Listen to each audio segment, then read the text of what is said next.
et bienvenue dans ce forum immobilier organisé par l'Estéclair. L'Estéclair, le journal que l'on préfère, comme dit l'adage.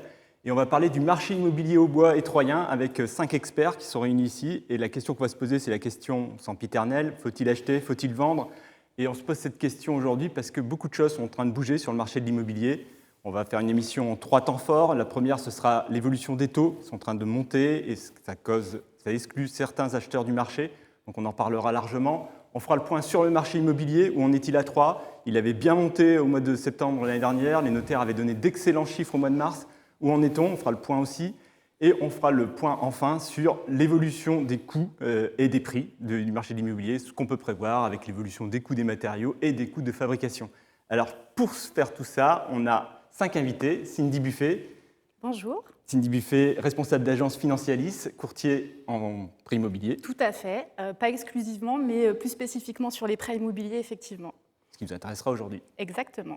Nicolas Martineau, président de Martineau Immobilier, agence Century 21 à Troyes. Exactement. Bonjour, merci de nous recevoir. Merci.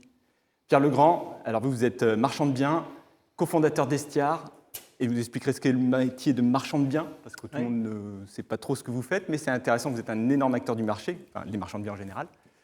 Hervé Joly, alors vous êtes le directeur commercial de Babot Seguin. Babot Seguin, deuxième constructeur français de maisons individuelles, dont le siège social est à Troyes, et qui va fêter ses 40 ans. Et qui fête cette année ses 40 ans, oui. Bonjour. Et Sébastien Paris, président de Desimo, promoteur immobilier, basé à Troyes aussi, gros acteur à Troyes dans le logement étudiant et dans toute la France, y compris dans la Marne. D'ailleurs, vous avez plusieurs beaux projets en cours. Tout à fait. Bonsoir, merci de me recevoir. Voilà. Et donc, premier thème qu'on va aborder, c'est l'évolution des taux. Et on a un jingle.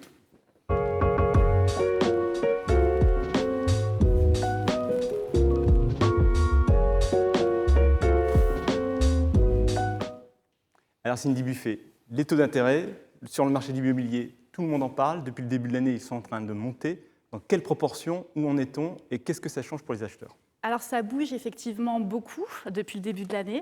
C'était plus ou moins annoncé, puisqu'effectivement, en période d'inflation, il est assez logique que les taux suivent cette augmentation et suivent l'inflation.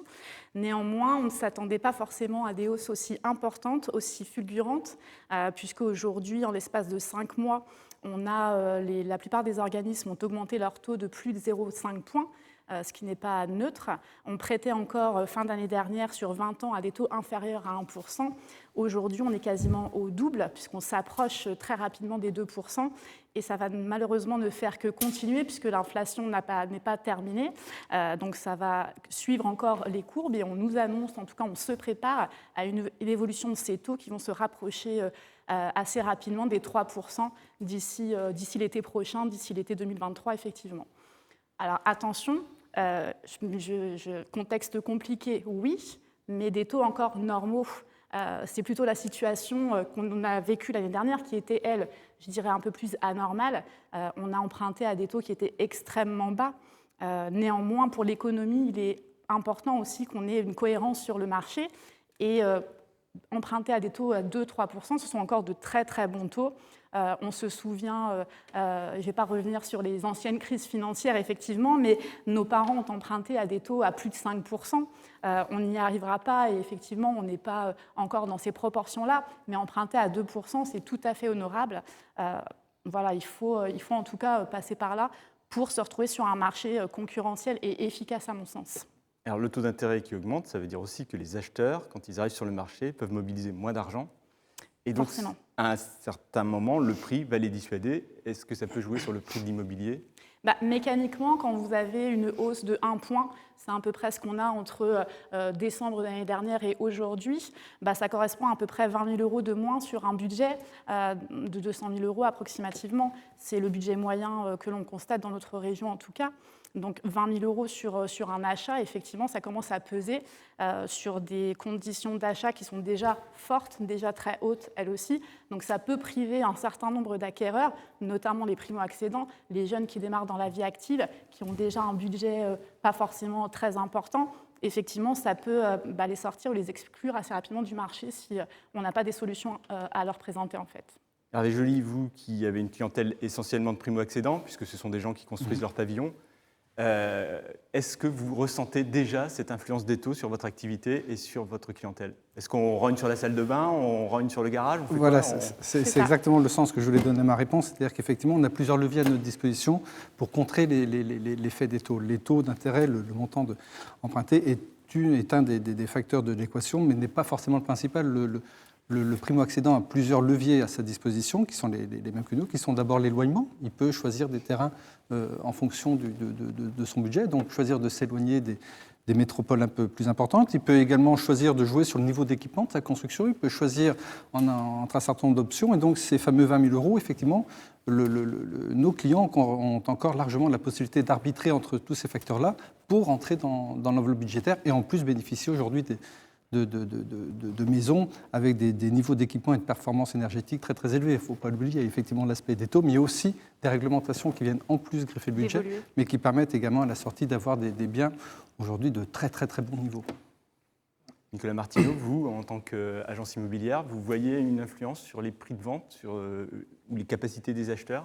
Alors, je rejoins exactement le discours qui vient d'être évoqué. Je crois qu'il faut remettre véritablement les choses en perspective. L'immobilier, c'est avant tout une question de projet. Et un projet qui se construit sur 15 ans, 20 ans, c'est un endettement majeur. Et ce projet ne doit pas et n'est pas aujourd'hui freiné effectivement par ce que j'appelle être des régulateurs du marché. On parle de l'augmentation des taux, on parle des prix effectivement, et on va en parler tout à l'heure, des indicateurs du marché aujourd'hui.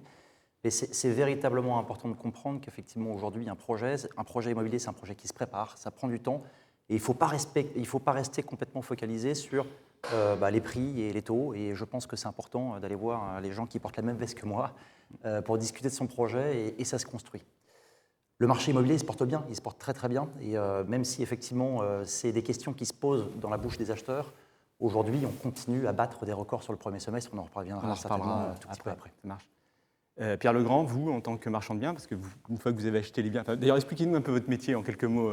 Alors, marchand de biens, c'est un métier qu'on ne connaît pas forcément très bien, surtout vu de l'extérieur. Certains professionnels plutôt nous côtoient, mais les particuliers ne savent pas vraiment en quoi ça consiste. Donc, marchand de biens, ça va être acheter un produit qui peut paraître compliqué ou qui est compliqué. Là, par exemple, on est sur un projet de division de corps de ferme. Donc, c'était un corps de ferme qui est à vendre depuis quelques temps. Donc, forcément, on a des grosses granges, on a beaucoup de terrain, on a une maison qui est à rénover. Donc, qui va acheter ça? C'est compliqué, sauf un agriculteur pour faire son exploitation. Mais un particulier ne va pas forcément se lancer dans un tel projet. Nous, on va pouvoir acheter cet ensemble-là et venir le morceler en plusieurs bouts pour le rendre plus liquide. C'est comme on va acheter des sacs de nœuds qu'on va dénouer et on va revendre des choses qui sont beaucoup plus liquides à des prix plus petits et packagés, c'est-à-dire que par exemple, sur ce projet-là, on va pouvoir vendre des terrains à bâtir avec un chiffrage de viabilisation, avec des plans de maison. Voilà, on va rendre les choses plus faciles pour le particulier à se projeter et on travaille avec des acteurs de l'immobilier qui vont recommercialiser la chose, parce que c'est deux métiers différents. Nous, on va anticiper certains aspects, on va acheter, encore une fois, dénouer, mais après, il faut aussi bien vendre. Et c'est pour ça qu'un agent immobilier est complémentaire. Et vous, donc, les taux, ça vous impacte par un biais ou un autre? Alors, moi, personnellement, vous êtes un peu loin non. encore du marché directement? Moi, personnellement, non, parce que dans tous les cas, alors on va payer un petit peu plus cher, mais nous, on achète et on revend de manière assez rapide. Donc, nous, qu'on paye un petit peu plus d'intérêt ou pas, on va l'intégrer dans notre chiffrage. Par contre, nous, nos clients vont, eux, être un petit peu plus sensibles à ça. Ils vont être également sensibles, alors pas qu'au taux, mais souvent, nous, c'est des choses à rénover, on achète des choses en mauvais état. Donc forcément, nos clients derrière vont rénover, donc ils vont acheter des matériaux qui coûtent plus cher. En location, ils ont aussi des normes maintenant à respecter beaucoup plus strictes. Donc forcément, quand on a un bien qui est à rénover, entre le coût du projet de rénovation et potentiellement les petits bâtons dans les roues que l'État peut mettre aux futurs propriétaires bailleurs sur le côté énergétique de leur logement, on est obligé des fois de vendre un peu moins cher pour qu'eux puissent conserver une enveloppe globale équivalente. Ça marche. Sébastien Paris, vous, promoteur immobilier, donc les clients viennent vous voir pour faire des investissements pour l'essentiel. Est-ce que l'impact des taux vous touche ou pas encore? L'impact des taux ne me touche pas vraiment. Bon, j'ai un marché d'investisseurs, donc le taux, effectivement, comme tout bon acquéreur, veut payer le moins cher. Donc qu'il faut quand même remettre en perspective aussi que des taux à 1%, c'est presque anti-économique, parce que la banque vend un produit à perte. Donc on revient sur des taux normaux. Effectivement, moi, ce qui me pose plus de problèmes aujourd'hui, c'est le fameux taux d'usure, que peut-être Cindy pourra nous expliquer, et qui va sortir mécaniquement des bons dossiers du marché, même si moi, je ne suis pas forcément impacté, ce qui pourra peut-être le cas en primo-acquéreur chez Bobo Seguin ou chez des promoteurs qui font de l'accession. Voilà. Aujourd'hui, je ne suis pas véritablement inquiet, c'est surtout aussi un effet psychologique, parce que lorsqu'on parle toujours de façon un petit peu négative des choses, les gens peuvent être en attente, et on en parlera peut-être après pour savoir si c'est encore le moment d'acheter ou vendre son bien. Alors justement, le taux d'usure, le mot est lâché. Voilà. Qu'est-ce que c'est que ce taux d'usure? Le fameux gros mot, Voilà, effectivement, le mot du moment. Qui exclut, si j'ai bien compris, alors, une clientèle du marché de l'immobilier parce qu'elle ne peut plus s'adresser à sa banque. En tout cas, sa banque est, de par la loi, contrainte tout à fait. de lui refuser d'accorder les prêts auxquels elle pourrait avoir droit. Je voudrais effectivement déjà préciser que le taux d'usure, il a été mis en place dans un but de protéger le consommateur. On n'est pas en train de se dire que le taux d'usure pose un problème. Le taux d'usure, il est là avant tout pour protéger, il fait partie de la législation et il a tout son sens d'exister, bien sûr. Là, ce qui se pose comme problème, c'est un problème de calcul mécanique. C'est-à-dire qu'en fait, on a une hausse qui va très vite, avec un taux d'usure qui, lui, se base sur un calcul plutôt lent, puisqu'il fait référence au trimestre précédent. Alors déjà, juste pour vous expliquer, revenir sur qu'est-ce que c'est que ce taux d'usure, très simplement, c'est le seuil plancher sur lequel les banques n'ont pas le droit de prêter au-delà, en fait. Ce taux, il comprend le TAEG, donc le TAEG, c'est l'ensemble des frais qui peuvent peser sur le taux nominal du prêt. Donc ça va être votre assurance emprunteur, ça va être les frais de dossier, ça va être les frais de garantie qui sont obligatoires dans un prêt. Jusqu'à maintenant, il y avait une marge suffisamment intéressante, en tout cas entre ce taux d'usure et le taux nominal d'intérêt, qui permettait aux banques de placer effectivement l'assurance, la garantie et les frais de dossier qui vont bien. Si je vous donne un exemple, par exemple en 2017, où on avait un taux pareil, assez similaire à aujourd'hui, effectivement, le taux d'usure est élu à 3,35. Donc effectivement, entre 2% et 3,35, il y a une marge suffisante pour placer tout ce qui doit être placé à l'intérieur. Aujourd'hui, le taux d'usure, le mois dernier, il était à 2,40. Aujourd'hui, depuis le 1er juillet, il est à 2,57. Quand vous prêtez à 2%, la marge, elle est effectivement très, très restreinte.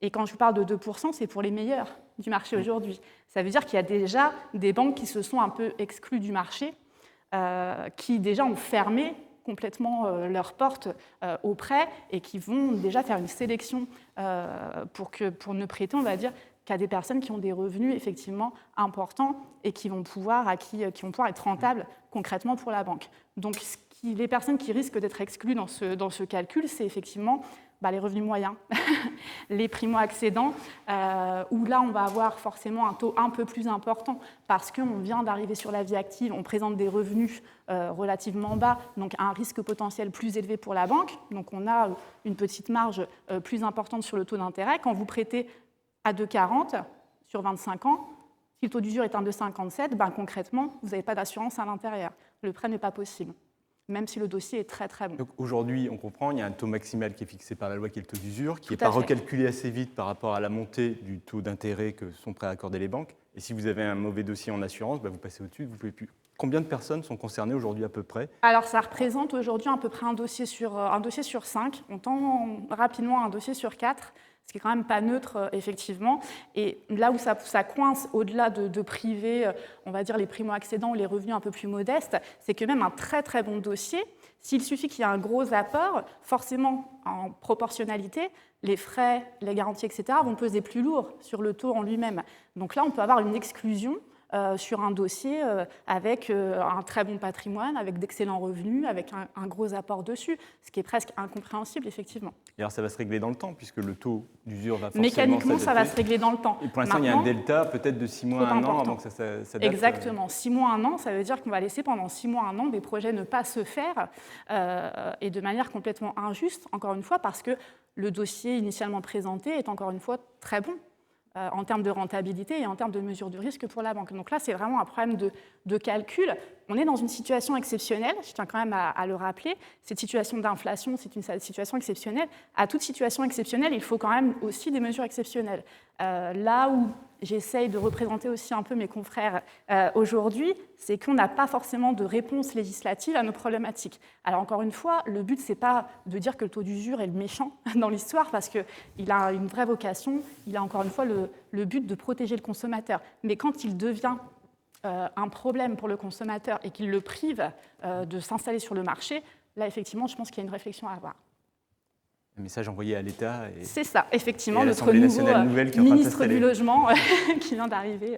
Et vous, dans vos métiers, Sébastien Paris, vous nous disiez que vous aviez des cas ou des dossiers déjà qui ont été bloqués par ce phénomène de taux d'usure. Sur l'Aube, non, je n'ai pas eu de dossier, mais sur la région parisienne, avec des primo-investisseurs, primo-acquéreurs, pardon, oui, on a quelques dossiers qui bloquent. Les gens sont en attente. Donc, effectivement, c'est un effet mécanique. Donc, le marché rattrapera dans quelques mois. Le marché se rattrapera effectivement de lui-même dans quelques mois. Maintenant, il faut que les banques jouent le jeu. Là où je suis un peu... Alors, je suis encore très optimiste sur ce marché, effectivement, qui se porte très bien. Là où je m'inquiète un peu, c'est que toutes les banques ne jouent pas le jeu. Dans ce contexte particulier, aujourd'hui, on a quand même 8 gros acteurs sur le marché et on a déjà un tiers de ces acteurs qui ont fermé les portes de leurs prêts, en fait. Déjà ne distribuent plus de la même manière qu'il y a quelques mois. Donc c'est là où je m'inquiète et où je me dis que le temps que les choses se régulent et reviennent à la normale, on va se retrouver dans une situation, je pense, assez compliquée au niveau bancaire. Donc il y a un petit flottement là. Hervé Joly, pour les maisons Babot-Seguin, vous aussi, vous avez vu des cas de taux d'usure? Non, on ne ressent pas encore directement l'impact, on le ressentira peut-être. Maintenant, je rejoins assez bien ce qui vient d'être dit. C'est surtout un différé dans le temps qu'on va enregistrer. C'est-à-dire que ces bons dossiers sont de bons dossiers. De toute façon, ils passeront peut-être dans 6 mois, dans 5-6 mois, mais ils passeront. D'accord ? Donc, c'est un report. En plus, on a la chance, entre guillemets, dans notre métier, c'est d'avoir des délais administratifs assez longs. C'est-à-dire qu'effectivement, entre le moment où on initie un projet et le moment où il arrive à maturité, il s'écoule un délai qui sera certainement suffisant pour voir ce décalage entre le taux d'usure et le moment où le taux d'usure prendra en compte les hausses des taux d'intérêt. On sera certainement moins impacté à ce moment-là. Donc pour l'instant, on ne le ressent pas directement. Vous, sur l'ancien, peut-être Je ne peux pas dire aujourd'hui qu'on ait beaucoup de dossiers qui soient refusés à cause de ce taux d'usure. C'est un indicateur qu'on regarde fortement, bien évidemment. Ça, on est attentif à ça. Maintenant, encore une fois, c'est une question de projet. Et aujourd'hui, les gens qui sont bloqués pour des raisons financières, d'accession, alors on parle du taux d'usure, mais il y a les règles bancaires qui ont changé aussi. Il y a les banques qui sont rassurées et qui demandent de plus en plus des apports aujourd'hui. On est en capacité, ces gens-là, de les rebasculer sur d'autres projets. Et ce n'est pas ça qui va freiner leur projet. Donc c'est un indicateur à regarder, au même titre que l'inflation, vous en parliez tout à l'heure. Maintenant, aujourd'hui, je ne peux pas dire avoir des exemples précis de manière conséquente de personnes qui n'accèdent pas à la propriété à cause de ce taux d'usure. Voilà, encore une fois, c'est un effet mécanique du moment et je suis assez serein quant au fait qu'il va être réglé assez rapidement dans les prochains mois.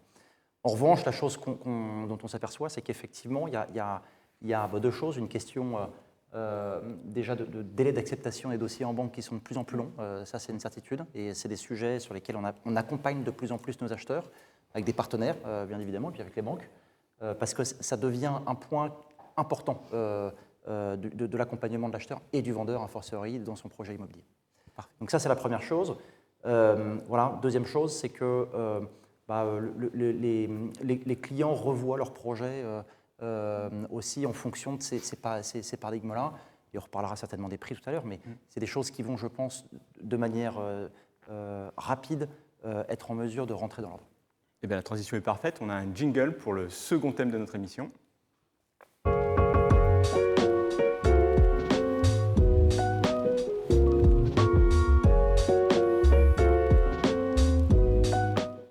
Donc on a vu, point d'alerte sur les taux, sur les conditions aujourd'hui d'accès au crédit immobilier. Pour autant, Nicolas Martineau, vous qui avez des statistiques sur l'immobilier à Troyes et dans l'Aube, où en est le marché? Comment se porte-t-il? On s'était vu l'année dernière, parce que le marché s'était réveillé, le marché des appartements troyens qui était en sommeil depuis des années avait enfin décollé, parce qu'il était vraiment très très bas. Alors aujourd'hui, où en est-on après ces 6 premiers mois de 2022 qui ont été un peu chahutés par toutes les crises qui nous sont tombées dessus? Alors concrètement, le marché immobilier troyen se porte bien, il se porte très très bien. On vit encore, on a vécu un premier semestre d'excellence, de record, et je pense effectivement que le marché immobilier a encore de beaux mois et de belles années devant lui. Il y a une raison qui est importante, c'est qu'on a complètement changé de paradigme dans notre appétence à l'immobilier. L'immobilier, depuis 3 ans, est redevenu un sujet central dans le cœur des clients. Tout le monde réfléchit à avoir plus grand, à avoir plus confortable, à avoir un balcon, à avoir un jardin. passent plus de temps dans son logement et il y a une vraie appétence pour les Français à se sentir bien chez soi. Ça, c'est un point qui est important. Le deuxième point qui est important et qui rejoint celui-là, c'est que concrètement, les gens sont aussi dans un système dans lequel ils sont beaucoup plus enclins à déménager. Et là où les gens restaient peut-être 5, 10, 15 ans dans leur logement, aujourd'hui, les Parisiens n'hésitent pas à déménager à Nantes, les Troyens n'hésitent pas à partir en agglomération. Et donc, du coup, il y a un marché qui est impacté, porté, effectivement, par ces projets. Et ça, c'est le point le plus important. Alors, si jamais je peux revenir sur les quelques indicateurs du marché troyen, il y en a peut-être 2, 3, et puis on en aura après. Une idée du prix. Déjà, en termes de prix, on est sur concrètement, on parlait de plafond de verre l'année dernière, on va parler de plafond de cristal quasiment cette année, on atteint encore des records. On est sur des prix qui, pour les maisons, sont situés entre 1 800 et 2 000 euros du mètre. C'est un budget moyen dans l'Aube pour acheter une maison. Dans l'agglomération troyenne, c'est 210 000 euros aujourd'hui pour une maison de 120 mètres carrés en moyenne. Donc ça, c'est la première chose. Et puis, pour les appartements, on est pareil dans les niveaux de prix qui sont historiquement hauts parce qu'on est entre 1 800 et 2 000 euros du mètre carré. Voilà, ce qui représente à peu près un appartement à 99 000 euros en moyenne pour 56 mètres carrés.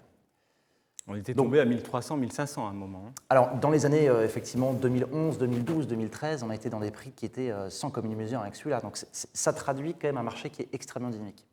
Il y a 2 indicateurs qui peuvent traduire ce marché dynamique sur le premier trimestre aussi. C'est les délais de vente qui sont historiquement bas. On est en moyenne aujourd'hui à 60 jours pour vendre un appartement ou une maison. Donc, c'est très faible par rapport aux 90 jours qu'on avait dans les marchés, effectivement, de 2012, 2013, 2014.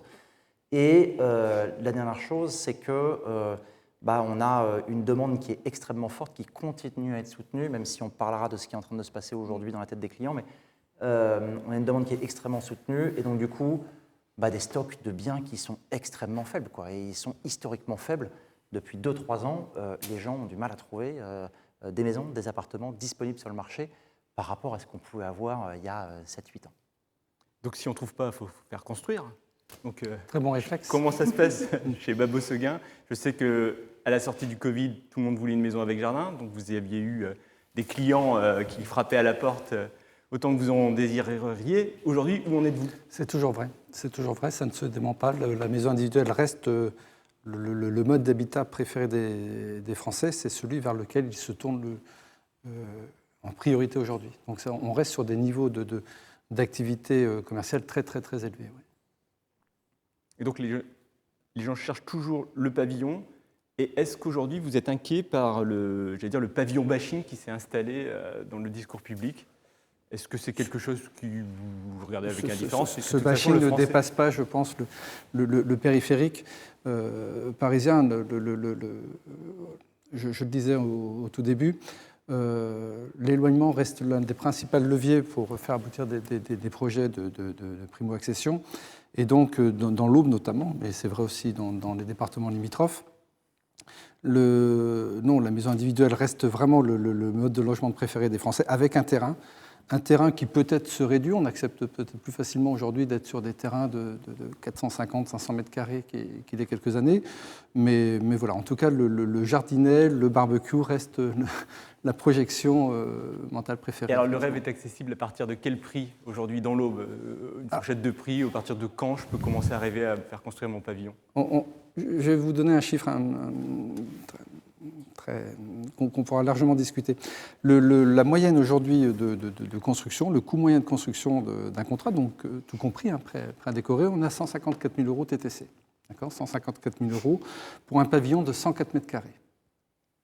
154 000 euros pour un pavillon de 100. Alors la grosse nouveauté dans l'observation qu'on peut faire de cette moyenne-là, c'est que cette moyenne-là, l'écart type est de plus en plus important. C'est-à-dire que jusqu'à il y a quelques années, une part importante des acquisitions se faisait autour de cette valeur moyenne. Aujourd'hui, non. On observe de très grandes disparités. On voit une partie importante de la clientèle sur des budgets beaucoup plus importants, sur des budgets à 180, 185, 190 000 euros et parfois au-delà. Et on voit aussi une frange très importante d'accédants autour de 125, 130, 135 000 euros. Ça, c'est une situation assez nouvelle d'une très grande disparité autour de la valeur moyenne. C'est pour ça qu'au-delà de ce prix au mètre carré ou de cette moyenne, il faut regarder des situations derrière ces moyennes très, très disparates, très, très différentes entre les clients. Et donc, vraiment, cette nouveauté, c'est d'avoir cette distribution très élargie autour d'une valeur moyenne qui, aujourd'hui, représente un tout tout petit pourcentage des acquisitions. Et aujourd'hui, en termes de construction, de délai de construction, si je viens vous voir, je peux espérer avoir mon pavillon et les clés de mon pavillon dans combien de temps? Alors, les délais de construction, on reste sur des maisons de 104 mètres carrés, on reste sur un délai de construction de l'ordre de 12 mois. 12 mois? Il n'y a pas d'embouteillage, il n'y a pas de tension sur les matériaux, sur les Parce qu'on en parle difficile à nier, on en parle beaucoup, donc ça serait difficile à nier. La marge de manœuvre, quand on travaille sur la masse, reste assez importante et pour l'instant, on réussit à absorber l'augmentation des délais dans l'approvisionnement. Au moins sur ces pavillons-là. Sébastien Paris, pareil, marché tendu, marché dynamique. Vous construisez aussi, plutôt à l'intérieur de la ville. Écoutez, le marché ancien, lorsqu'il est dynamique, les prix montent. Nécessairement, ça me fait aussi travailler parce que je réponds à une demande qui n'est pas forcément pourvue par l'ancien. Donc le marché neuf est un marché un petit peu à part. Mais aujourd'hui, certaines personnes préfèrent acheter un logement neuf qui soit aux dernières normes, même s'il le paye un peu plus cher parce que la construction l'est. Voilà, aujourd'hui, le marché est assez dynamique parce que le marché de l'ancien est dynamique. Et effectivement, les prix étaient trop décorrélés il y a quelques années. Sur un marché à 1300, on avait beaucoup de mal à trouver notre place, nous, dans le neuf, parce que des fois, on se trouvait 2 fois le prix moyen, ce qui n'est plus le cas aujourd'hui, donc ce qui permet de ramener des gens vers le neuf. D'ailleurs, on réfléchit en ce moment aussi à refaire de la promotion traditionnelle, comme on faisait il y a une dizaine d'années. D'accord, parce que c'est vrai que les programmes A3 en neuf s'étaient arrêtés avec la fin du Pinel. Oui. Aujourd'hui, ils sont redevenus solvables, en fait, en quelque sorte, grâce à la remontée des prix de l'ancien. Oui, voilà, c'est redevenu solvable. Et puis, il y a aussi il y a un manque, il y a un manque de produits. Je pense qu'aujourd'hui, les agences immobilières, de ce que je connais, en tout cas, sauf si je me trompe, recherchent plus de mandats que d'acquéreurs. Donc, je pense que c'est un peu la course au mandat. Donc, ça veut dire que le marché était assez dynamique, comme il y a une vingtaine d'années. Et effectivement, moi, derrière, des gens ne vont pas être pourvus, vont nous demander des logements neufs. En investissement, bon, la loi fiscale, effectivement, permet le dynamisme. Il n'y a plus le cas à 3. C'est pour ça qu'on s'est focalisé sur des logements étudiants, sur une niche en leur meublé non professionnel. Et Pierre Legrand, vous qui êtes marchand de biens, les biens à acquérir, à restaurer, à lotir, y en a-t-il toujours suffisamment? Est-ce que le marché se porte bien? Comment vous voyez les choses? Oui, encore une fois, parce que moi, je peux me positionner sur des choses où je ne suis pas forcément en concurrence avec le particulier. Donc, encore une fois, sur des gros ensembles, ça peut être des gros ensembles d'immeubles. Je ne sais pas moi, un immeuble de 10 appartements. Aujourd'hui, un investisseur avec différents coûts de rénovation, on parle du taux d'usure, mais il y a aussi le taux d'endettement qui s'est verrouillé en début d'année, donc qui bloque beaucoup d'investisseurs. Avant, si on avait un beau profil, un petit peu d'argent, on pouvait facilement dépasser ce taux d'endettement. Aujourd'hui, c'est beaucoup plus compliqué, donc il y a beaucoup d'investisseurs qui se voient, on va dire, amputés d'une partie de leurs futurs achats, ou en tout cas, c'est beaucoup plus compliqué. Après, non, la réponse est non. Est-ce que non, au contraire, je pense que là, aujourd'hui, on a un marché qui est très porté sur le vendeur, enfin, qui est favorable au vendeur. Nous, ce qu'on observe, c'est que la vapeur s'inverse, ou en tout cas, on arrive sur un plateau où on joue un petit peu plus à jeu égal, ou en tout cas, ça va venir. Donc, si on est sur un marché, plutôt acquéreur, les vendeurs vont perdre un petit peu la main. Et nous, ça nous empêchera toujours pas de faire des affaires, de faire du business. Donc, non, moi, ça ne m'impacte pas spécialement. Voilà. La question qui est soulevée par Pierre, c'est intéressant. Aujourd'hui, est-ce que ça joue? Oui, effectivement. Il faut que chacun... excusez-moi, justement, je reviens sur... tu peux répéter? J'ai perdu le fil. Sur le taux d'endettement. Le taux d'endettement, effectivement, c'est quelque chose qui a évolué en ce début d'année avec le Haut Conseil de stabilité financière qui a durci les conditions d'octroi au prêt, certes. Maintenant, on est sur des schémas quand même raisonnables et raisonnés, et encore dans l'objectif aussi de protéger le budget du consommateur. Alors, ce taux d'endettement, il est raisonné aussi sur chaque dossier par chaque banque dans sa stratégie commerciale. Chaque banque se développe de sa manière, et les investisseurs de ce type peuvent intéresser certains organismes bancaires plus que d'autres. Donc, quand on parle d'un endettement strict, effectivement, sur des investissements et des investisseurs qui ont quand même des revenus fonciers relativement importants, il y a des banques qui savent sortir un petit peu de ce contexte réglementaire pour apprécier à leur juste valeur les dossiers. Donc, on arrive à trouver des solutions. En fait, ce qui est important dans ce contexte qui évolue et qui bouge beaucoup, c'est d'être bien accompagné. Je crois que le mot d'ordre, et tous mes confrères professionnels autour de moi aujourd'hui le diront de la même manière, Aujourd'hui, on réfléchit son projet un peu plus sur le long terme, mais surtout, on se fait accompagner de professionnels. Et c'est là où c'est très important. Chaque banque a sa stratégie commerciale. Aujourd'hui, il y a un écart de taux entre les banques qui est quand même très important. Ce n'est pas parce que votre banque refuse votre dossier qu'il ne peut pas intéresser une autre. Donc c'est le moment, effectivement, d'aller voir les bonnes personnes, les bons professionnels et les bons conseillers. Et comme sur tout marché, il faut bien être malin à la fois sur le produit qu'on achète et avec qui on l'achète et avec qui on se fait accompagner. C'est ça le plus important. Donc globalement, le marché va bien à 3, il est plutôt stable, à des prix qui sont tout à fait raisonnables, on est à peu près d'accord et on arrive à peu près à un niveau satisfaisant entre l'offre et la demande. Ce sera la conclusion de cette partie. On va passer à la troisième partie de l'émission et on a aussi un jingle.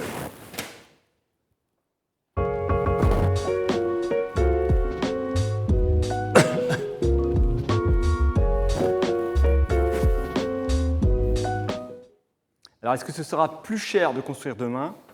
Il y a plein de raisons pour que ça le soit. Le coût de l'énergie, le coût des matières premières, la tension sur l'approvisionnement. Alors, Sébastien Paris, je me tourne vers vous. Vous êtes promoteur immobilier, c'est votre métier d'anticiper tout ça. Comment vous voyez les choses? Alors, des choses, c'est vrai que mon métier, c'est un métier d'hypothèse. On imagine le prix de construction, on imagine le prix de vente pour dégager une marge, comme toute entreprise.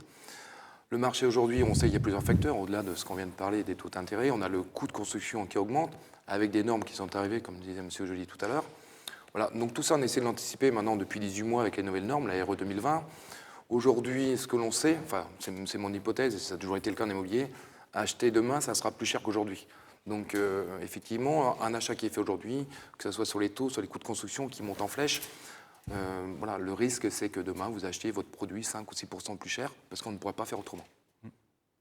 Monsieur Joly, vous qui êtes constructeur de maisons individuelles, vous avez la même approche, demain, sportivement plus cher? Mécaniquement plus cher, donc, mais c'est le sens de l'histoire. Je crois qu'il est, il est rare de voir les prix dans l'immobilier baisser. Ça peut ponctuellement arriver, c'est jamais un bon signe. Donc oui, certainement que ça sera plus cher dans quelques mois, quelques années qu'aujourd'hui, ne serait-ce que sous l'impact du déploiement de la RE 2020 qui va se déployer en 3 phases. Donc il y aura effectivement des impacts sur le coût d'équipement des constructions. Oui. Pierre Legrand, vous qui êtes marchand de biens, donc qui devez aussi anticiper l'évolution des prix, comment vous voyez cette évolution de la réglementation sur l'isolation des bâtiments Moi, je suis effectivement sur un marché d'occasion, c'est pas du neuf. Justement. Mais on a affaire à des particuliers, donc si on parle sur du très court terme, je pense que ça va coûter de plus en plus cher. On ne sait pas quand est-ce que cette hausse va s'arrêter avec le contexte géopolitique actuel. Donc voilà, ça finira par ralentir, mais en tout cas pour l'instant, ça n'a pas l'air prévu. Donc oui, le particulier forcément paye ses matériaux beaucoup plus cher. Alors l'augmentation, je ne l'ai pas en tête, mais c'est très important pour un particulier qui rénove. Il n'a pas forcément des prix d'artisans, des prix de gros, enfin même les artisans dans tous les cas sont impactés. Donc oui, un particulier qui rénove, ça coûte plus cher aujourd'hui et ça coûtera plus cher demain, c'est sûr. Après-demain, je ne sais pas, mais demain, c'est sûr. Avec la politique du gouvernement. Encore une fois, les futurs propriétaires bailleurs sont maintenant tenus, s'ils veulent louer dans un futur plus ou moins proche, d'avoir des logements qui soient plutôt économes, donc forcément mieux rénovés. Donc la réponse est oui, ça devrait coûter plus cher. Et Nicolas Martineau, ce sera plus cher demain aussi de toute façon, même dans l'ancien, puisque vous savez, je suis porté. très favorable aux grands équilibres économiques qui puissent exister. Tous les éléments qu'on évoque depuis tout à l'heure ne sont finalement que des régulateurs du marché. On parle de l'augmentation des taux, on parle des taux d'usure, on parle de l'accession au crédit, on parle des prix de l'immobilier. Ça ne sont que des régulateurs d'un marché et c'est ça qui fait la force du marché immobilier. Et ça, c'est véritablement important. C'est un marché qui se régule seul et qui a des régulateurs. Donc du coup, même si on assiste, on va peut-être potentiellement assister à un atterrissage des prix parce que mécaniquement, ils ne vont pas pouvoir augmenter dans les prochains mois, en tout cas autant qu'ils ont pu augmenter sur les dernières années. Il y a une certitude, et je rejoins M. Joly, effectivement, c'est que depuis 20 ans, les prix dans l'immobilier n'ont cessé d'augmenter. Et ils vont continuer à augmenter. Ça, c'est une certitude. Sur le long terme, ça reste un des marchés sur lesquels c'est le plus intéressant d'investir quand on a un projet, effectivement, sur 15 ans, sur 20 ans, pour pouvoir porter un projet de retraite, d'investissement locatif. Donc ça, c'est les grandes certitudes qui resteront là. Alors, on assiste effectivement à des mouvements. On parle beaucoup du DPE aujourd'hui, on parle beaucoup de l'état du bien, on parle beaucoup des prix, on parle beaucoup de la localisation, on parle beaucoup des biens qui intéressent des nouveaux types de clientèle. Ça, pour le coup, voilà. Donc l'important, je pense que dans l'immobilier, on avait un adage qui existait. Voilà, ce qui fait la force de l'immobilier, c'est la localisation et la localisation. J'y rajouterai aujourd'hui, effectivement, je suis d'accord avec les précédents intervenants, je rajouterai l'état du bien, qui est là pour le coup devient un facteur essentiel. Et on voit des disparités de marché qui commencent à s'écrire de manière extrêmement forte entre les biens qui sont aujourd'hui en A, B et C, et puis les biens qui seront considérés comme des passoires énergétiques en F et G. Et donc, qui seront interdits à la location. Qui seront interdits à la location, sur lesquels il y aura des travaux lourds à prévoir, qui ne sont pas toujours réalisables, notamment quand on est en copropriété, qui ne sont pas toujours réalisables quand il y a des biens qui sont en plein centre-ville de la ville de Troyes et qu'on a une réglementation logique de la part de l'ABF. Donc, il y a des paramètres à prendre en compte. Et donc, pour ça, c'est véritablement important, à mon sens, de se faire accompagner, de se faire conseiller pour avoir une projection, une perspective sur qu'est-ce que sera le marché immobilier dans 15 ans ou dans 20 ans quand je vais revendre mon bien.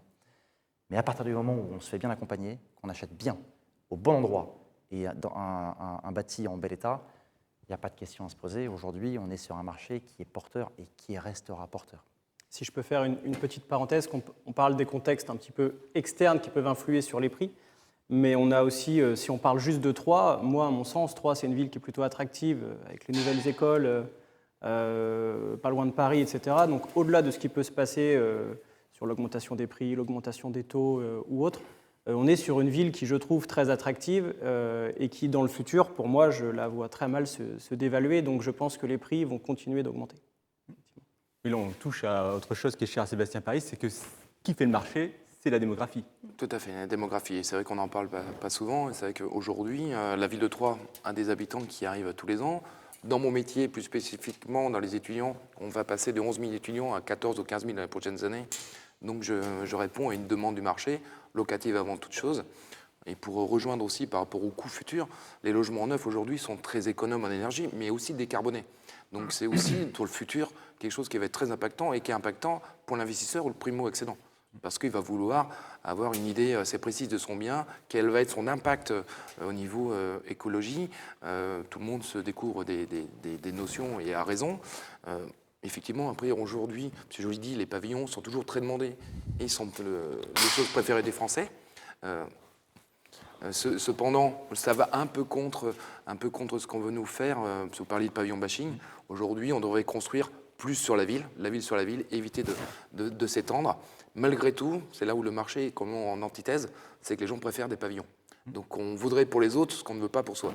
Il faudrait proposer des biens qui correspondent aux besoins des acheteurs et qui soient au centre-ville, plus... Tout à fait, au centre-ville, proche des services. Dans mon métier d'étudiant, on est proche des lignes de bus étudiantes spécifiques, proche des pôles universitaires. Bon, ça, comme disait M. Martineau, c'est une règle qui a été inventée par les Américains. Localisation, c'est toujours la règle d'or. Lorsque j'achète un terrain en promotion immobilière, effectivement, j'imagine à quelle clientèle je vais pouvoir correspondre ou quel va être le produit à cet endroit-là. Alors, puisqu'on est dans plus cher demain, il y a le terrain à bâtir. Aujourd'hui, il y a une certaine raréfaction avec les lois qui se mettent en place. Est-ce que vous, chez Babot Seguin, c'est quelque chose que vous anticipez, qui vous inquiète? Comment vous regardez le marché du terrain à bâtir, qui est la clé de voûte de la construction? Avec beaucoup de vigilance, pas encore d'inquiétude. On en avait paradoxalement plus en 2019 qu'aujourd'hui. Il y a plus d'inquiétude sur le foncier, donc le terrain à bâtir en 2019 qu'aujourd'hui. Aujourd'hui, on répond assez facilement et assez largement aux attentes et aux demandes de nos clients. Donc oui, être vigilant, il faut l'être. Maintenant, M. Martineau le rappelait à l'instant, tout ce qu'on a cité, ce sont des régulateurs. Il n'empêche que la demande se forme aujourd'hui, qu'elle trouvera de toute façon son offre, ça s'adaptera avec parfois un décalage, parfois un différé entre l'expression de l'offre et entre l'expression du besoin et l'offre qui viendra en face. Mais globalement, aujourd'hui en tout cas, il n'y a pas de tension véritablement sur le foncier. Être très vigilant sur ce thème-là, évidemment, c'est notre matière première, le foncier.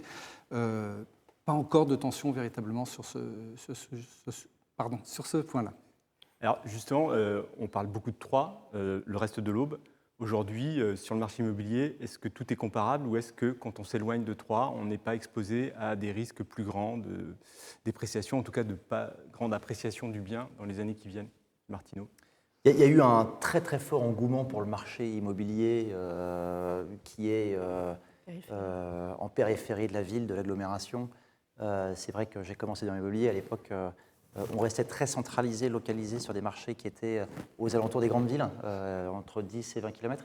Et cette appétence, cette envie que les gens ont pu avoir pour vivre plus grand, peut-être un peu plus loin, peut-être un peu moins cher, a été extrêmement fort au cours des dernières années. Et puis l'envie de campagne, de se ressourcer. Donc il y a eu effectivement un appel d'air fort sur ces marchés-là.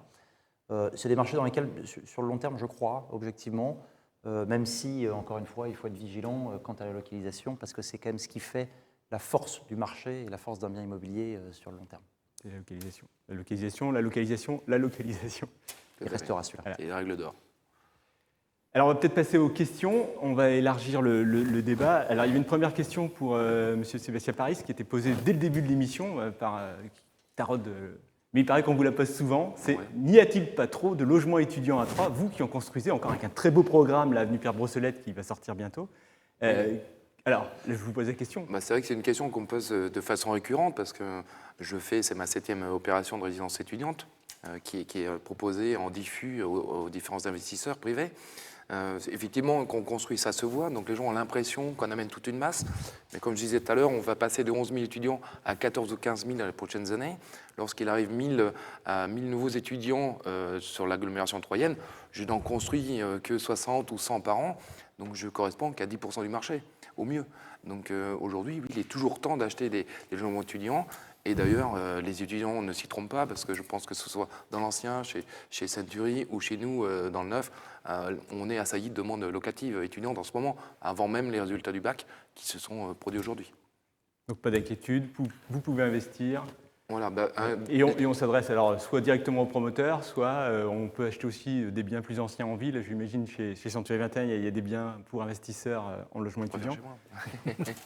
Alors le marché de l'investissement, c'est un marché qui est extrêmement porteur sur Troyes. On pourra revenir effectivement sur le dynamisme. Justement, de la qui ville, sont si les ça vous acheteurs intéresse. aujourd'hui? Parce que qui a fait monter le marché ces dernières années? Mais il y a une chose qui est assez importante et assez intéressante effectivement dans l'analyse du marché troyen, et c'est aussi ce qui fait sa force, c'est qu'on a eu un nombre d'investisseurs le nombre des investisseurs a fortement augmenté. On avait l'habitude sur le marché troyen d'avoir à peu près 20% de nos ventes qui étaient faites à des investisseurs.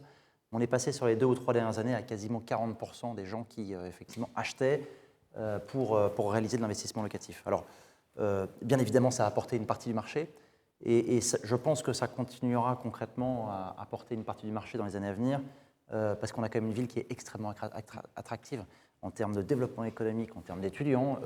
On est à 2 heures de Troyes, 1h30, il y a notamment toute une partie de la population parisienne qui n'a pas les moyens d'investir à Paris pour un investissement locatif, où les prix sont pour les plus bas à 200 000, 300 000, et ils accèdent aujourd'hui à la propriété et à l'investissement locatif en venant dans des villes comme Troyes.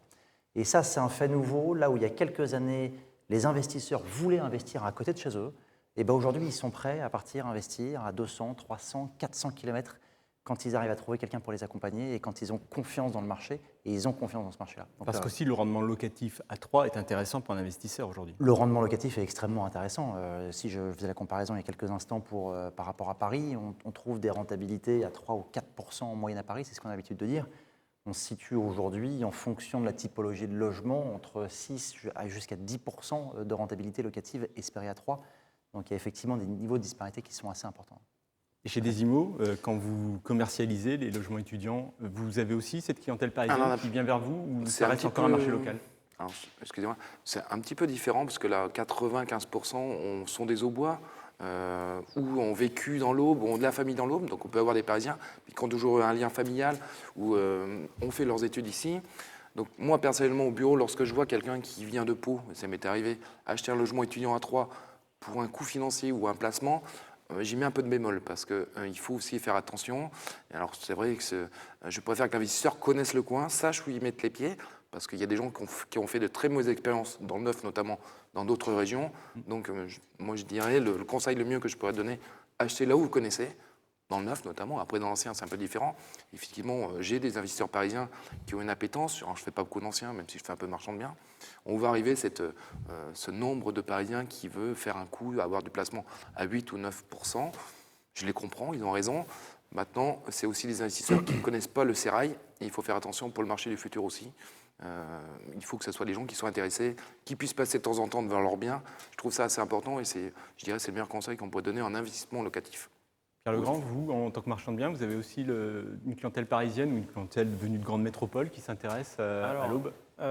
Effectivement, juste une petite parenthèse, c'est vrai qu'aujourd'hui, quand on veut faire un bon investissement locatif, il faut se mettre à la place du futur locataire. Là, pour faire le parallèle avec un étudiant, c'est souvent les parents qui décident. Les parents, ils ont un budget, souvent c'est eux qui payent le loyer, c'est eux qui payent la facture de chauffage, c'est eux qui payent tout un tas de choses. Donc ils vont faire attention au confort, savoir si leur enfant est bien là où il va être, est proche potentiellement des écoles ou proche du centre-ville, mais ils vont faire attention aussi à leur note d'énergie, et puis c'est un sujet d'actualité. Donc ils vont faire attention à avoir des logements plutôt neufs, c'est aussi pour ça que c'est un achat intéressant, ou dans l'ancien, mais ils vont plutôt aller se porter sur des logements dans l'ancien qui sont plutôt rénovés, où là ils vont vraiment regarder la fameuse lettre et voir combien ça leur coûte. Après, les investisseurs parisiens, oui, on en a. Ce que je peux reprocher au marché troyen, c'est qu'ils comptent trop souvent dessus. Souvent, moi, je me porte acquéreur de choses. Et les gens, ils essayent de vendre relativement cher. Ils nous disent souvent, on vendra à un Parisien. Les Parisiens ne sont pas plus bêtes que les autres. Donc voilà, des Parisiens, il y en a. Des investisseurs, il y en a. Après, eux, ils sont, je pense, pas forcément trop dans le neuf. Ils veulent surtout du cœur de centre-ville, du cœur de bouchon. Parce que le centre-ville, c'est toujours recherché, c'est toujours dynamique, et voilà. Une question qui a été posée, c'est un investissement en Airbnb, location courte durée. Est-ce que c'est intéressant aujourd'hui à Troyes ou est-ce que vaut mieux viser sur un investissement classique, M. Martineau? Il y a eu un engouement extrêmement fort porté sur la location courte durée type Airbnb dans les années 2018-2019 et on avait énormément d'investisseurs et d'acheteurs qui voulaient transformer leur logement effectivement sur ce type de location objectivement, qui reste intéressant, qui reste rentable et qui se tourne vers une clientèle qui vient à Troyes, notamment la clientèle touristique. Donc il y a un vrai marché, ça c'est une certitude. En revanche, effectivement, il y a une chose qui est importante, c'est qu'il y en a eu beaucoup qui ont été construits sur le marché, qui ont été mis sur le marché, ça c'est la première chose. Et la deuxième chose, c'est que l'effet Covid là, a eu un impact un peu fort, parce qu'il y a beaucoup de personnes qui se sont retrouvées avec un logement Airbnb sur les bras, qui n'ont pas pu mettre en location pendant 3 mois, 4 mois. Et c'est vrai que quand on parle de rentabilité plus élevée, de toute façon mécaniquement dans le marché, qui dit rentabilité plus élevée, dit risque plus élevé. Et une partie de ces gens-là se sont retournés vers un marché dit plus classique, en meublé, en location longue durée. Mais voilà, il y a effectivement encore des marchés sur ces domaines-là. Je peux faire une petite parenthèse là-dessus. Aussi bien sur le Airbnb que sur le reste. Le marché est saturé, oui et non, c'est-à-dire que si vous prenez un emplacement premium, que vous faites une rénovation premium et que vous offrez à la future clientèle un service premium, il y a de fortes chances que vous louez bien plus facilement que si vous choisissez un emplacement rien à voir où les touristes ne veulent pas y aller, avec une rénovation qui ne donne pas envie. Parce qu'il faut savoir que aussi bien pour une annonce immobilière que pour une location Airbnb, le premier clic, c'est 50% la photo qui fait que. Donc, et la photo, c'est ce qui est derrière, c'est la qualité de la rénovation, de la décoration. Donc si vous faites un beau produit bien placé, avec encore une fois un prix du marché à la nuitée qui correspond à votre cible, ce n'est pas spécialement risqué. Après, encore une fois, faut bien le faire, il faut bien le réfléchir. Il y a une question, là, on a dû faire peur à nos internautes sur le montant des crédits qu'on peut souscrire. Est-ce qu'un couple avec 3 200 € par mois sans crédit et 2 enfants, avec 20 000 € d'apport, peut-il prétendre à un crédit de 200 000 € sur 25 ans? Alors, je pense que oui. Oui, bien sûr. Maintenant, comme tout achat, et notamment quand on part dans un engagement sur 20 ou 25 ans sur un prêt immobilier, ça se réfléchit. Ça se construit au départ, c'est-à-dire qu'on ne va pas signer un compromis dans la nature parce qu'on a vu une maison qui nous fait rêver, effectivement. Ça se prépare en amont, on travaille son budget et un courtier est là justement pour vous aider à préparer votre dossier, à vous donner les bons conseils, à vous dire effectivement ça rentre dans votre budget ou pas et qu'est-ce qu'il faut faire pour que votre dossier se passe bien en banque. Et c'est d'autant plus important d'aller voir effectivement un courtier aujourd'hui parce qu'on va avoir un regard global sur le marché et on va pouvoir vous orienter rapidement à un instant T vers la banque vers laquelle vous aurez plus de facilité à proposer votre prêt parce qu'encore une fois, votre profil sera plus appétant pour cet organisme-là à ce moment-là. Toutes les semaines, les organismes intéressants changent. Ça va être telle banque sur une semaine, sur l'autre semaine, ça va être Toutes les telle banque. semaines. Quasiment aujourd'hui, on a un rythme effectivement où quasiment toutes les semaines, on a une évolution des taux et qui va être très disparate d'un organisme à un autre. Donc là où on présentait un dossier à une banque ou deux banques l'année dernière parce que toutes les banques proposaient à peu près au même taux leurs conditions, aujourd'hui, on va devoir solliciter un peu plus d'organismes et c'est là où on exerce vraiment notre métier, c'est-à-dire qu'on rentre dans la négociation et on va chercher des conditions pour nos clients. Parfait. Alors, une question un peu technique, mais on me dit que j'ai un bien classé en G, qu'il faudrait passer en A ou en B. Alors là, on est sur la question des réglementations, des certificats thermiques qu'on a, et on sait qu'il ne pourra plus louer dans quelques années. Ça lui paraît impossible, du coup, faut-il vendre maintenant? Est-ce qu'il y a des acheteurs pour un bien classé G aujourd'hui? Est-ce que je peux en tirer un bon prix? Moi, je peux acheter Pierre. G. Vous achetez. Tout à fait ce que j'achète. Donc, il faut trouver un marchand de biens. Il faut Alors, s'adresser à vous. Pour revenir en 2 minutes sur la loi climat et résilience, la loi climat et résilience, elle dit que la France doit arriver à la neutralité carbone en 2050. Ça veut dire qu'effectivement, et monsieur ou madame a raison, en 2050, il faut que l'intégralité du parc français soit classée en A ou B pour arriver à cette neutralité carbone. Et puis, le gouvernement a commencé à écrire un planning et un calendrier pour les prochaines années qui dit qu'à partir effectivement de la fin de l'année, les logements qui sont en G puis en F ne seront plus disponibles à la location et donc du coup, par nécessité, vont devoir être rénovés. C'est une situation complexe, je l'entends, mais pas du tout insolvable. Soyons clairs, il n'y a pas 15% du parc immobilier français qui va être à raser dans les prochaines années. Et il y a des solutions qui existent en face, qui existent. Déjà, quand il n'y a pas la capacité, faisabilité de faire des travaux, il y a des critères d'exclusion de ces règles-là qui existent, notamment, je pense, aux maisons en pan de bois qui sont en plein centre-ville de Troyes. Donc, il y a des notions d'exclusion. Et puis, il y a effectivement des marchés qui existent pour des personnes qui ont l'envie de réaliser des travaux. On peut réaliser des travaux aussi. Maintenant, il faut être accompagné. Et ça, c'est véritablement important. Donc, je pense que la première chose, c'est aller rencontrer quelqu'un qui soit en capacité d'accompagner cette personne sur vaut-il mieux faire les travaux et quels travaux faut-il faire? Est-ce que c'est une VMC, un cumulus, une isolation par l'intérieur, une isolation par l'extérieur? Ou vaut-il mieux mettre en vente et à quel prix? Maintenant, il y a une certitude, c'est que plus le marché va grandir, plus le marché va évoluer, plus le marché va avancer, la disparité des prix entre les biens qui sont très bien classés et ceux qui sont très mal classés va continuer d'augmenter. Ça, c'est une certitude. Donc, allez voir Century 21 et puis on saura vous conseiller. Et dans la constitution d'un patrimoine, l'immobilier est une part importante. Aujourd'hui, je pense à Babo Seguin, je suis primo-accédant. J'ai quand même toujours intérêt, dans une perspective de long terme, à m'inscrire dans un investissement le plus rapidement possible dans ma résidence principale. Est-ce que je fais la bonne démarche en me disant ça, même si ça va être dur, puisque ce bien, après tout, je le revendrai si je veux plus grand et si ma situation financière s'améliore? Est-ce que c'est toujours le bon calcul et qu'est-ce que vous en pensez? La réponse est dans votre... La réponse est dans la question. la question. Bien sûr. Évidemment. Et c'est vrai que même si effectivement on considère toujours à juste titre l'achat immobilier comme l'achat d'une vie, l'achat d'une vie n'aura pas qu'un. Et c'est vrai que le bien immobilier va suivre l'évolution de la famille, va suivre l'évolution du patrimoine, l'évolution de la situation financière du ménage. Donc effectivement, ça reste un bien patrimonial de premier plan pour l'ensemble de nos acquéreurs. C'est pareil pour les investisseurs. Il faut investisseur, investir à un moment, il faut savoir diversifier son patrimoine, parce qu'on le voit bien aujourd'hui, celui qui a un livret A rempli, il est à 1%. Demain, son bien immobilier s'appréciera sans doute en fonction de l'inflation, alors que ses valeurs monétaires ont de forts risques de se dévaluer. Est-ce que c'est une bonne réflexion? Alors vous êtes tous des professionnels de l'immobilier, vous n'allez pas me dire non, mais argumentez. Si vous cherchez du travail, vous pouvez venir chez Designy, il n'y a pas de problème. Effectivement, de toute façon, un patrimoine immobilier, ça se construit sur le long terme. Un marchand de biens va acheter pour vendre tout de suite un peu plus cher, mais on se constitue un patrimoine immobilier sur le long terme. On l'achète pour 15, 20 ans, ou voire on le donne à ses progénitures. Donc c'est toujours, au départ, il faut toujours investir le plus tôt possible, parce qu'effectivement, c'est le plus sûr qu'à d'avoir 1% livret A, c'est peut-être un peu moins, je ne sais pas exactement.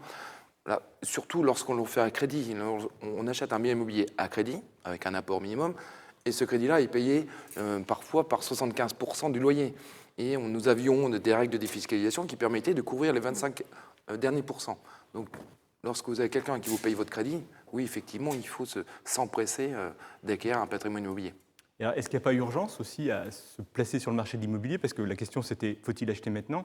Les taux sont encore bas, accessibles. Demain, ils seront plus chers. Demain, les biens seront plus chers. Est-ce qu'on n'est pas sur une fenêtre historique? Alors, pour Financialis, déjà, côté financier, Fenêtre historique, oui, non, c'est toujours le moment, c'est toujours le bon toujours le bon moment moment. pour vendre, pour acheter, ou pour acheter, ou pour faire les deux. Effectivement, le marché de l'immobilier reste une valeur refuge essentielle.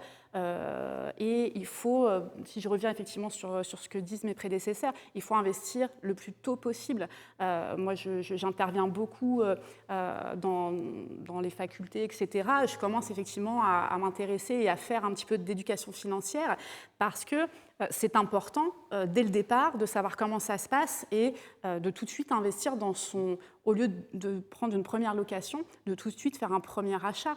L'investissement étudiant, voilà, on en a parlé, on va peut-être en reparler effectivement, mais ça reste de l'épargne en soi. Nicolas Martineau, est-ce qu'il y a une fenêtre historique là, avec les taux qui vont monter, l'inflation qui va... Je vais paraphraser ce qui s'est déjà dit précédemment. Il y a deux choses principales. Déjà, la première chose, c'est que je ne connais pas d'autres placements qui existent avec une mise de départ de 10 000 euros, permettent de constituer pour sa retraite un patrimoine de 100 000 euros. Livret A placé à 1% pendant 15 ans, vous n'atteindrez jamais cette somme-là. Donc ça c'est la première chose. Surtout dans un marché qui bouge, avec des incertitudes sur les marchés boursiers, avec des incertitudes sur l'inflation, avec des... Voilà. Si on parle d'investissement locatif, soyons clairs, ça c'est mon deuxième point, c'est qu'il n'y a jamais eu d'autre période dans l'histoire de France dans laquelle les taux d'inflation sont supérieurs, alors c'est un peu technique, hein, mais aux taux auxquels prêtent les banques.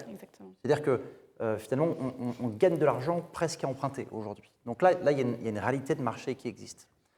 Maintenant, pour clore ça, et ça c'est véritablement important, et je reviendrai sur mon introduction, qui est de dire que l'immobilier, c'est avant tout une question de projet, et c'est ça qui est véritablement important. Il n'est pas question de se dire à tout prix, je veux investir maintenant parce que c'est la bonne fenêtre ou pas la bonne fenêtre, à faire une mauvaise affaire en achetant trop vite un bien qui n'est pas bien, ou alors à se mettre dans une situation financière compliquée, liée potentiellement à l'inflation. Voilà. Donc il n'y a pas de bon moment. Je crois que le bon moment, c'est quand on le sent, quand on a cet apport, quand on a cette capacité financière. C'est pour ça que c'est important, ça se prépare. C'est véritablement important d'aller voir des professionnels pour prendre la température du marché, pour faire des simulations. Et puis voilà, après ceux qui hésitent, effectivement, là on est encore dans une période qui est historiquement favorable à l'investissement locatif. Alors, période historiquement favorable, et Pierre Legrand, vous aussi, vous appréciez ça de juste la même façon? pour compléter, c'est vrai que ce que dit Nicolas, c'est vraiment très important. Il faut que le projet locatif corresponde au vrai projet de la personne. C'est-à-dire qu'effectivement, si on va chercher de la rentabilité, on va potentiellement être un peu plus embêté. Ou alors on peut faire construire une maison neuve ou acheter dans le neuf, et là on va plutôt faire un investissement, mais un investissement bon père de famille, tranquillité. Donc c'est pour ça qu'il faut aller voir des conseillers qui vont bien cibler vos attentes et pouvoir y répondre. Après, la fenêtre de tir, moi qui suis personnellement investisseur, je pense qu'on ne sait pas de quoi demain sera fait et que dans tous les cas, il faut passer à l'action. L'investissement locatif, pour moi, c'est une très bonne chose, comme dit Nicolas, en termes de rentabilité. Si c'est bien fait, c'est très rentable sur le long terme. Donc je pense que dans tous les cas, il faut le faire. Ce qui compte, c'est de le faire effectivement au bon moment de sa vie et bien le faire. Mais que ce soit là ou dans 6 mois ou dans un an, peu importe le contexte des taux. On dit toujours le meilleur moment, c'était il y a 30 ans. Le deuxième meilleur moment, c'est aujourd'hui. Parce qu'on ne sait pas. Ça se trouve, demain à 3, l'immobilier leur a fait x2. Parce qu'on ne sait pas. Voilà. Parce que 3, capitale historique de la Champagne, va attirer les foules. C'est déjà le cas, mais on ne sait pas ce qui peut se passer. Donc, Et chez Babo-Seguin, parce qu'on sait que les baby-boomers ont fait un coup fameux dans les années 80 en achetant leur maison et en se la faisant payer par l'inflation qui a ensuite réduit leur loyer. Est-ce que c'est pas non plus, quelque part, on ne peut pas faire ce calcul de se dire aujourd'hui j'achète ma maison? C'est un peu tôt. Un peu tôt pour avoir une projection aussi lointaine. D'abord, on ne sait pas du tout comment va évoluer l'inflation. Pour l'instant, les salaires ne sont pas indexés sur cette inflation. Donc, c'est la différence avec les années 80. Voilà, c'est ça, exactement. Donc c'est un petit peu tôt pour se lancer dans ce genre de prospective, mais je rejoins tout à fait mes collègues sur le fait de préparer un projet. Et là, il n'y a pas de meilleur moment que celui-là pour préparer un projet. Après, quand il aboutira, ça c'est peut-être une autre discussion, mais au moins se lancer dans cette réflexion-là quand on se sent prêt. Mais c'est Paris. Oui, pour compléter, préparer le projet, mais aussi s'entourer de professionnels. Lorsque moi je vends des logements neufs, certaines fois je vois quelques personnes vouloir louer seules sur le marché, et là c'est le plus sûr moyen d'avoir une problématique et de dégoûter, entre guillemets, si je peux me permettre, les gens de l'investissement locatif. Donc il faut s'entourer d'agences immobilières qui va gérer son bien, qui va proposer et vérifier tout ce qu'il y a à vérifier au niveau aux documentations. Voilà. Un investissement locatif, ça se prépare, mais ça se fait aussi avec des professionnels, que ce soit courtiers, banquiers, agents immobiliers. Ça, c'est aussi important parce qu'on voit certaines personnes qui veulent faire tout eux-mêmes et on ne peut pas être bon partout et il faut s'entourer. Voilà, on va chez le boucher chercher de la viande, on ne le fait pas soi-même. Il faut s'entourer de véritables professionnels. Tous les erreurs que je vois ou les gens qui se trouvent parfois dans la panade financière, parce que lorsqu'on n'a pas de locataire, c'est les gens qui ont voulu faire tout eux-mêmes, alors que les frais d'un agent immobilier se défiscalisent, parce que les gens ne connaissent pas tout, et il faut effectivement prendre conseil aux bonnes personnes. Il y a suffisamment maintenant aujourd'hui sur les forums, etc., d'éléments pour corroborer tout ça, ou se rapprocher de conseillers tels que Cindy ou Nicolas. Alors, une dernière question, parce qu'on a beaucoup parlé des acheteurs, mais apparemment on n'a pas assez parlé des vendeurs. Est-ce qu'il peut y avoir une baisse des prix immobiliers à Troyes dans les années qui viennent, avec la crise économique globalement qui s'organise ? Peut-être Nicolas Martineau, vous qui avez une vision globale du marché. C'est la question phare du moment et qui est souvent posée, et c'est une question légitime. Je vais apporter deux réponses. La première réponse, c'est que de toute façon, sur les périodes longues, historiquement, l'immobilier n'a jamais baissé. C'est-à-dire que quand on reprend les courbes depuis 1980, de l'évolution du prix de l'immobilier, sauf sur des périodes particulières d'ajustement sur une année ou deux, mais sur des périodes longues, l'immobilier a toujours pris de la valeur. Donc, si jamais on parle de l'immobilier à Troyes aujourd'hui et l'immobilier à Troyes dans 10 ans, il n'y a pas de question à se poser. L'immobilier à Troyes dans 10 ans coûtera plus cher que l'immobilier à Troyes aujourd'hui. Ça, c'est une certitude. Maintenant, la question, c'est qu'est-ce qui va se passer dans les 6 prochains mois, parce que je pense que c'est ce qui intéresse les personnes qui nous écoutent. Alors, j'ai pas de boule de cristal, ça c'est une certitude. Certains prédisaient que le marché immobilier allait s'effondrer durant le Covid. Je me suis à l'époque tu et je me tairai aujourd'hui. Ce que je peux dire simplement en termes d'indicateurs pour les prochains mois, c'est qu'on a quand même un marché qui a fait preuve au cours des dernières années d'une résilience extrêmement forte. C'est-à-dire qu'on est quand même sur un marché qui n'est pas un marché, notamment le marché de Troyes, n'est pas un marché spéculatif. Donc c'est un marché qui est solide, qui est dur, qui est costaud. Donc ça, c'est une certitude. Donc on atteint aujourd'hui des plafonds de verre en termes de prix, c'est une certitude. On ne pourra pas monter dans les prochaines années au vu effectivement des niveaux de salaire monter voilà. Mais s'il peut y avoir un atterrissage, c'est une possibilité. Je ne crois pas, au vu du dynamisme du marché aujourd'hui, d'une baisse qui soit phénoménale. Il y aura probablement un rajustement, mais qui sera légitime. Technique et ponctuel. Au niveau de la baisse dans l'immobilier, les seules mauvaises affaires que vous faites d'immobilier, c'est parce que la vie vous oblige à vendre votre bien, à une séparation, etc. Donc lorsqu'on est en moment de crise, il faut patienter puis attendre que le marché revienne. Effectivement, depuis les années 80, même avant, le marché a connu des à-coups, mais de très peu par rapport à ce qu'il a gagné. Mais c'est pareil en bourse, il y a toujours la fameuse courbe que tout le monde connaît. En bourse, parfois, ça descend plus vite que dans l'immobilier. Voilà, la mauvaise affaire, c'est qu'on nous sommes obligés de vendre. Donc ça, je le vois quand j'achète des terrains. Effectivement, on fait des meilleures affaires quand les gens sont un peu pressés de vendre pour des questions fiscales, pour des questions de succession, etc. C'est pour ça que des marchands de biens travaillent aussi. Voilà, aujourd'hui, immobilier, il faut attendre. Et puis, le bien, si on n'est pas pressé, de mettre le prix qu'on en souhaite et de se rapprocher de professionnels qui vont dire c'est le prix. Parce que aussi, on voit des gens qui mettent sur le marché à des prix extrêmement importants et trop importants. Donc là, on ne peut pas dire que ça baisse, c'est simplement qu'on a estimé sa maison ou son appartement au-dessus de ce que ça vaut. Moi, me concernant, le prix, il est issu du coût du foncier, mais aussi du coût de construction, corrélé en plus avec une TVA de 20% que vous n'avez pas dans l'ancien. Donc voilà. Deux indicateurs techniques quand même à ce sujet-là, c'est qu'on sent quand même au cours des dernières semaines et derniers mois déjà des marges de négociation qui augmentent. Les acheteurs sont plus regardants et n'hésitent plus à négocier. Ils ont été dans un milieu très, je dirais, volontaire au cours de ces dernières années. Donc là, ils n'hésitent plus à négocier. Donc ça, c'est la première chose. Et puis deuxième chose, c'est qu'on a quand même une demande aujourd'hui qui est en train de se stabiliser. Ça fait partie effectivement des prémices, des premiers indicateurs qui nous annoncent voilà, un atterrissage du marché immobilier, et notamment en termes de prix. Et ça va permettre de... Encore une fois, je suis très favorable aux grands équilibres, et je pense que ça va permettre de restructurer le marché immobilier, qui a, on va le dire, besoin aussi de faire une pause au bout d'un moment. Parfait. Je vous remercie sur ces mots de conclusion. On va terminer l'émission et rendre l'antenne sur Facebook et sur notre TV. Merci à vous. Merci à tous. Merci. Bon, on a dépassé de 5 minutes. Hein. C'est bon ?